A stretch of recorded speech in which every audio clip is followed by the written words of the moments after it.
Welcome to our video from lesson 14. We're going to start with just the warm-up here. So 14.1 to see if this is a valid solution. I'm going to take two ways we're going to go about doing this. So I see that in lesson 14 and in lesson 15 and 16, we're going to be solving exponential equations. So when we have something that is on both sides of the equal sign and one of them has an unknown exponent, we're going to see how we can start to solve that and a couple different ways to go about it. In 14.1, we see that Lynn has her steps, and it is showing step by step by step. And we want to see if her solution is valid, and we should be prepared to explain what she did in each step.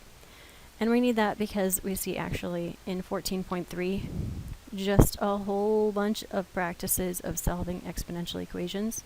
So the same steps that Lynn takes over here are likely the steps that we're going to take in 14.3. So it looks like going from her first one to her second step. When I see what makes these two different, I notice it looks like she divided both sides by 5.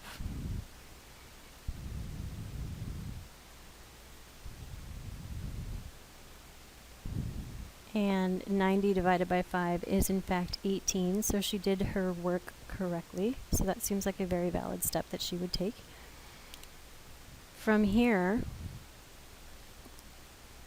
going from this step down to here, it looks like what she has on the left side is just the exponent. So she's isolating the exponent, and we've said it again and again, that to isolate an exponent means that we need to have a log going on. So she is rolling this e to the other side of the equation.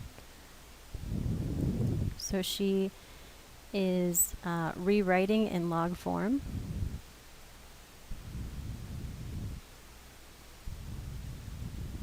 And she does that correctly. The base e becomes the base of the log. The exponent 3a is isolated in log form.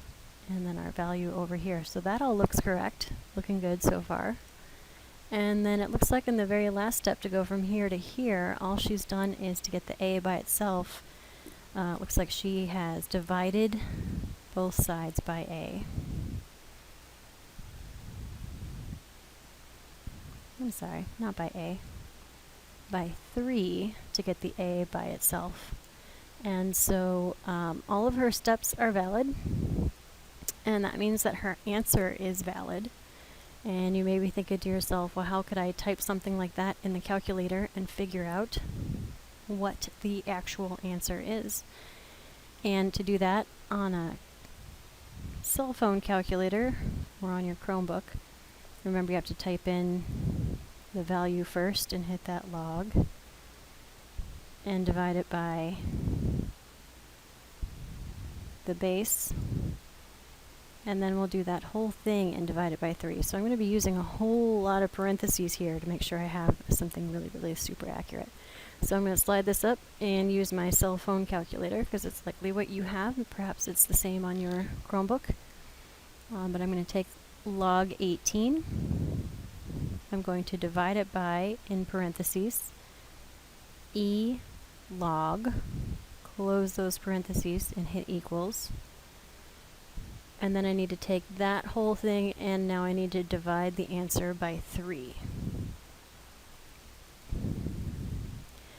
And it looks like a should equal approximately 0.963. Going to 3 decimal places here and rounding.